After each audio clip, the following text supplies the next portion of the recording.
চাঁপাইনবাবগঞ্জ সদরে বিদ্যুৎস্পৃষ্ট হয়ে একই পরিবারের ৩ নারীর মৃত্যুর ঘটনায় এলাকায় চলছে শোকের মাতম। বিস্তারিত জানাতে ঘটনাস্থল থেকে সরাসরি যুক্ত হচ্ছেন প্রতিনিধি মোহাম্মদ নাদিম। নাদিম, আজকে সকালবেলা যে খুব দুর্ভাগ্যজনক একটি ঘটনা ঘটেছে, একই পরিবারের ৩ জন নারী সদস্য মারা গেছেন এবং এটি নিয়ে এলাকার সার্বিক পরিস্থিতি আমরা দেখতে পাচ্ছি যে খুবই শোকের ছায়া বিরাজ করছে এখানে। তো আপনার কাছ থেকে বাকি খবর জানতে চাচ্ছি। আমি এই মুহূর্তে দাঁড়িয়ে আছি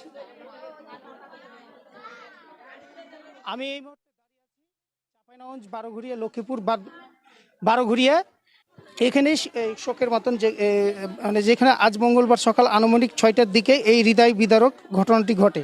নিহতরা 3 জন হলেন বাড়ির মালিক হাসিনা বেগম, তার তানোর থেকে আসা 28 বছর বয়সী ভাতিজি আশা এবং 13 বছর বয়সী নাতনি মিম। পুলিশ ও স্থানীয়দের সঙ্গে কথা বলে আমরা জানতে পেরেছি, ছাদের লোহার মইটির সাথে বাঁধা একটি জিআই তারের গায়ে বিদ্যুতের তার পেঁচানো ছিল।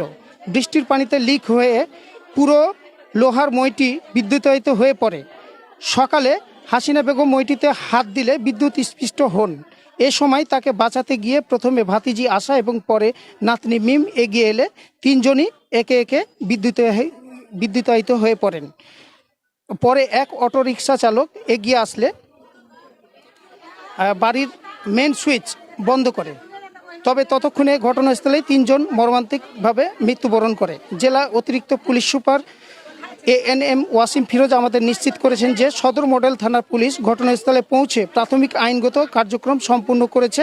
তবে মরদেহগুলো বাড়ির মালিক সহ স্থানীয় লোকজন ময়নাতদন্ত করার জন্য না রাজি হওয়ায় বর্তমানে একজনকে তানোরে এবং বাকি 2 জনকে স্থানীয় সরকারি গোরস্থানে দাফনের জন্য নিয়ে গেছে।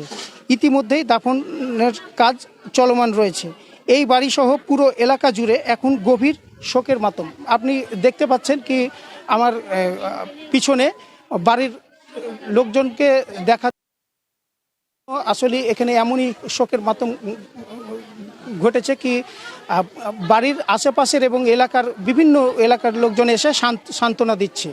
চাঁপাইনবাবগঞ্জ বাদুরতলা এলাকা থেকে আমার কাছে এই ছিল সর্বশেষ।